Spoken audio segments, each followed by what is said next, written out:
আসসালামু আলাইকুম। আমি মোসাম্মদ রহমান খাতুন, সহকারী শিক্ষক বিজ্ঞান, পাঠ্যক্রম উচ্চ বিদ্যালয় সদর ময়মনসিংহ। প্রিয় শিক্ষার্থীবৃন্দ, আশা করি তোমরা ভালো আছো। আমিও ভালো আছি। এখন আমি তোমাদের ক্লাস নিব সপ্তম শ্রেণীর বিজ্ঞান বিষয় থেকে সপ্তম অধ্যায়ের কিছু পাঠ। এই ক্লাসটি শুরু করার আগে তোমরা খাতা কলম এবং তোমাদের পাঠ্য বই সামনে নিয়ে বসো। প্রিয় শিক্ষার্থীবৃন্দ, তোমরা ছবিতে কি দেখতে পাচ্ছ? গ্যাস দ্বারা রান্না হচ্ছে, সূর্যের তাপ দ্বারা রান্না হচ্ছে। আমি তোমাদের পূর্বে পড়িয়েছিলাম বিভিন্ন শক্তির নাম এবং শক্তির রূপান্তর। তার মধ্যে কিছু শক্তি ছিল যে একবারে ফুরিয়ে গেলে আমরা ফিরে পাই না, এবং কিছু শক্তি ছিল কি আমরা ফুরিয়ে গেলেও তা উৎপাদন করে ব্যবহার করতে পারি। এই ধরনের শক্তিকে বিজ্ঞানের ভাষায় বলা হয় নবায়নযোগ্য শক্তি এবং অনবায়নযোগ্য শক্তি। আজকে আমাদের পাঠের বিষয় হচ্ছে নবায়নযোগ্য শক্তি।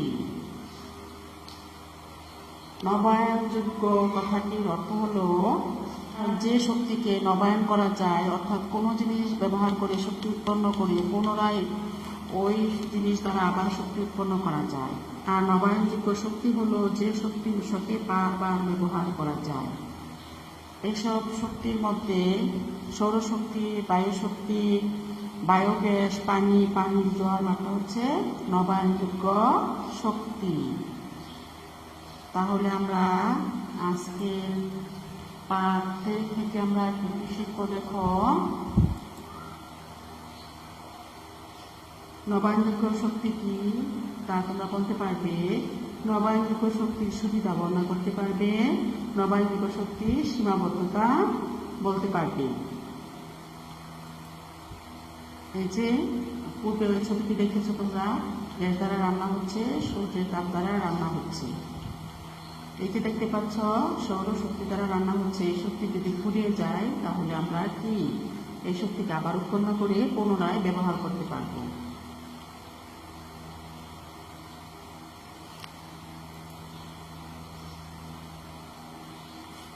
তাহলে নবায়নযোগ্য শক্তি থেকে আমরা যেসব উদাহরণ পড়লাম, বায়োগ্যাস।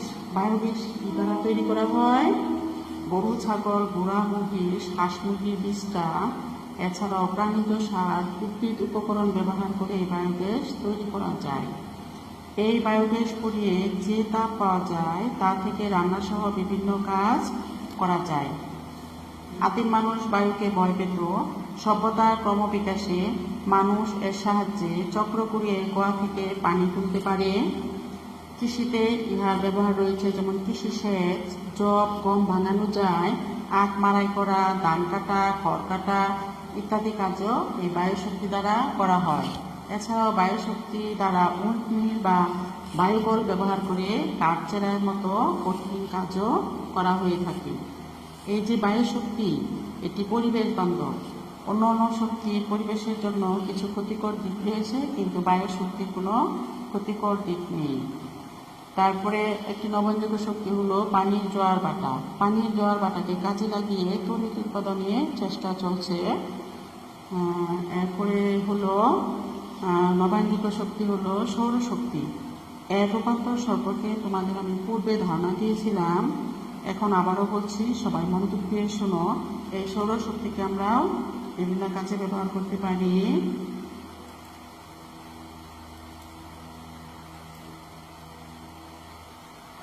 এই যে দেখতে পাচ্ছ, খাদ্য তৈরিতে এই যে উদ্ভিদ দ্বারা খাদ্য তৈরি করে, সূর্যের আলোর সহায়তায় সালোক সংশ্লেষণ প্রক্রিয়ায় যে খাদ্য তৈরি করে, এই যে তোমরা দেখতে পাচ্ছ।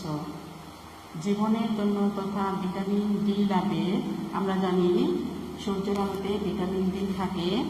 এই শক্তি বাচ্চাদের বা আমাদের স্কিনের জন্য খুব দরকার।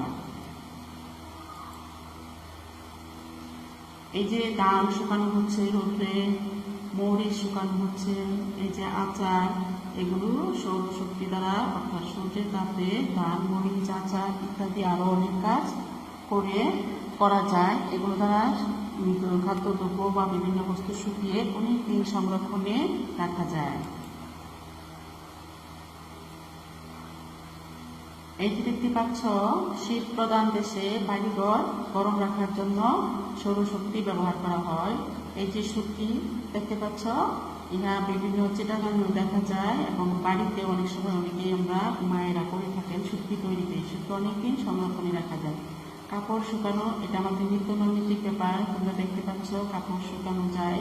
সৌরশক্তি থেকে গাড়ি ব্যাটারি চার্জ দিতে সৌরশক্তি ব্যবহার করা হয়।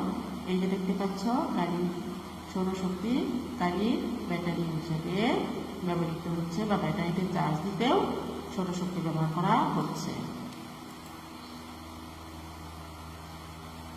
এই যে সৌর বিদ্যুৎ উৎপন্ন করছে, দেখো এই যে প্লেটগুলো দেখতে পাচ্ছ, এখানে সূর্যের তাপ এসে পড়লে এখানে বিদ্যুৎ উৎপন্ন হয় এই সৌর বিদ্যুৎ দ্বারা। এই ক্যালকুলেটর চার্জ দিতে যায়, মোবাইল চার্জ দেওয়া যায় এই সৌর বিদ্যুৎ দ্বারা। ইলেকট্রন ঘড়িতে সৌর বিদ্যুৎ ব্যবহার করা হয়, সৌরশক্তি ব্যবহার করা হয়। এটি রান্না করতে সেটা তোমরা আগেই দেখেছি। এবং কৃত্রিম উপগ্রহেও কি সৌরশক্তি ব্যবহার করা হয়। এই যে সৌরশক্তির ব্যবহার আমরা এতক্ষণ দেখলাম, তোমরা তোমাদের প্রাথমিক জীবনে কি কি কাজ সৌরশক্তি দ্বারা করা যায় তা তোমরা চিন্তা করে দেখবে। প্রত্যেকটি জিনিসের একটি ভালো মন্দ দিক রয়েছে। আমরা নবায়নযোগ্য শক্তি সম্পর্কে জানলাম, এখন এর ভালো দিক এবং এর কিছু সীমাবদ্ধতা রয়েছে, আমরা সেগুলো দেখব। তাহলে এখন আমরা দেখব নবায়নযোগ্য শক্তির সুবিধা, বাংলাদেশের প্রেক্ষাপটে নবায়নযোগ্য শক্তির সুবিধা। এক হচ্ছে, আমাদের দেশে বায়োগ্যাস একটি পরিচ্ছন্ন জ্বালানি হিসাবে ব্যবহৃত হতে পারে। এটি উন্নত মানের জৈব সার পেতেও সাহায্য করে। বায়োগ্যাস তৈরি করার জন্য যে গরু, ছাগল, গরু, মহিষ, হাঁস, মুরগির বিষটা তৈরি করা হয়, এটার যে পরিত্যক্ত অংশ, এটা থেকে কি করা হয়, উন্নত মানের জৈব সার পাওয়া যায়। 2 নম্বর হলো, কৃত্রিম উপগ্রহে তড়িৎ শক্তি সরবরাহের জন্য সৌরকোষ ব্যবহৃত হয়। বিভিন্ন ইলেকট্রনিক যন্ত্রপাতিতেও সৌরশক্তি ব্যবহৃত হয়। বায়ু এবং সৌরশক্তি একটি অপরিমিত শক্তির উৎস, কারণ বায়ু এবং সূর্য কখনোই উড়ে যায় না, ইহা সর্বদাই বিদ্যমান থাকে। 4, পানির স্রোতকে ব্যবহার করে বেশি পরিমাণে শক্তি উৎপন্ন করা সম্ভব। এক্ষেত্রে স্রোতকে বাধা দেওয়ার জন্য যে ব্রিজ বা ব্যারেজ সড়ক তৈরি করা হয়, তা যোগাযোগ ব্যবস্থাকে আরও উন্নত করে। 5, চাপ যেহেতু পানির জোয়ার বাটাকে প্রভাবিত করে এবং এটি সর্বদাই বিদ্যমান, তাই পানির জোয়ার বাটা থেকে প্রাপ্ত শক্তি সর্বদাই ব্যবহার করা যায়। 6 নম্বর হলো, নবায়নযোগ্য শক্তি সর্বদাই পরিবেশ বান্ধব, কারণ এরা বাতাসে কার্বন ডাইঅক্সাইড ছড়ায় না। 7, বায়োগ্যাস প্লান্টের পচা দ্রব্যগুলো পরবর্তীতে জমির উর্বরতা বৃদ্ধিতে ব্যবহার করা যেতে পারে। এই ছিল আমাদের নবায়নযোগ্য শক্তির সুবিধা। এখন দেখবো আমরা এই নবায়নযোগ্য শক্তির কিছু অসুবিধাও রয়েছে বা এর সীমাবদ্ধতা রয়েছে।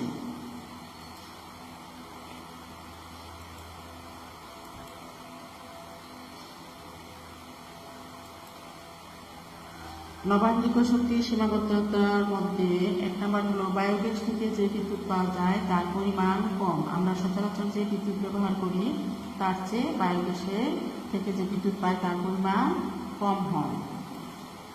2 নম্বর হলো, বায়ু ও স্রোত থেকে যে নবায়নযোগ্য শক্তি পাওয়া যায় তার উৎস সীমিত। 3 নম্বর সীমাবদ্ধতা হলো, সূর্যের আলো থাকলে সৌরশক্তি নির্ভর নবায়নযোগ্য শক্তি পাওয়া যায়, কিন্তু বৃষ্টির দিনে উৎপাদন ব্যাহত হয়। কেন ব্যাহত হয় বলতো? কারণ বৃষ্টির দিনে সূর্য অল্প থাকে অথবা একেবারেই থাকে না, যা থেকে আমরা আলো পাই না। 4 নম্বর, অনেক সময় পানির জোয়ার বাটাকে নবায়নযোগ্য শক্তির উৎস হিসেবে ব্যবহার করলে নদীর গতি পরিবর্তন হয়ে যায় এবং জলযান চলাচলে ব্যাঘাত ঘটে। 5 নম্বর হলো, সৌর এবং বায়ু পানির স্রোত থেকে উৎপন্ন নবায়নযোগ্য শক্তি সাধারণত ব্যয়বহুল। 6 হলো, বায়ুর মাধ্যমে উৎপাদনের অন্যতম সমস্যা হলো সবসময় বায়ু পাওয়া যায় না। তাহলে এই ছিল আমাদের নবায়নযোগ্য শক্তির সীমাবদ্ধতা। এখন তোমরা একটু চিন্তা করো, সমগ্র বিশ্বে নবায়নযোগ্য শক্তি ব্যবহারের কথা বেশি বেশি বাড়ছে। তুমি কি মনে করো এই ভাবনা কি? একটু চিন্তা করি আমরা। হ্যাঁ, এই ভাবনাই ঠিক। কারণ এই নবায়নযোগ্য শক্তি ফুরিয়ে যাওয়ার পর আমরা পুনরায় উৎপন্ন করে ব্যবহার করতে পারি এবং এই শক্তি পরিবেশ বান্ধব। এই জন্য আমরা সমগ্র বিশ্বের সাথে একমত যে এই শক্তি বেশি বেশি ব্যবহার করা উচিত।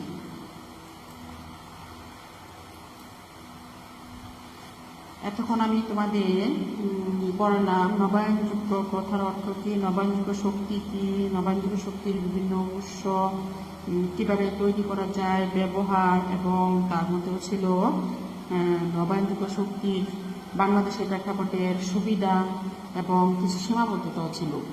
এই পাঠের থেকে তোমাদের এখন প্রশ্ন রইল, 1 নাম্বার নবায়নযোগ্য শক্তি বলতে কি বোঝায়, 2 সৌরকোষ কি, 3 কোন কোন জ্বালানি পরিবেশ বান্ধব, 4 হচ্ছে নবায়নযোগ্য শক্তির প্রয়োজনীয়তা অনস্বীকার্য ব্যাখ্যা করো, 5 হচ্ছে নবায়নযোগ্য শক্তির সীমাবদ্ধতা আলোচনা করো।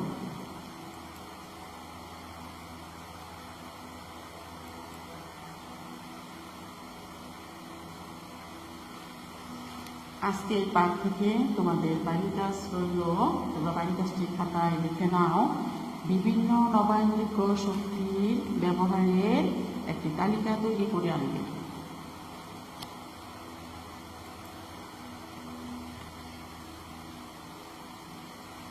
আজকের ক্লাস এ পর্যন্তই। আগামীতে তোমাদের সাথে কথা হবে। এই পর্যন্ত তোমরা সবাই ভালো থাকবে, এই মঙ্গল কামনায় এখানেই শেষ করছি। সকলকে ধন্যবাদ জানিয়ে খোদা হাফেজ।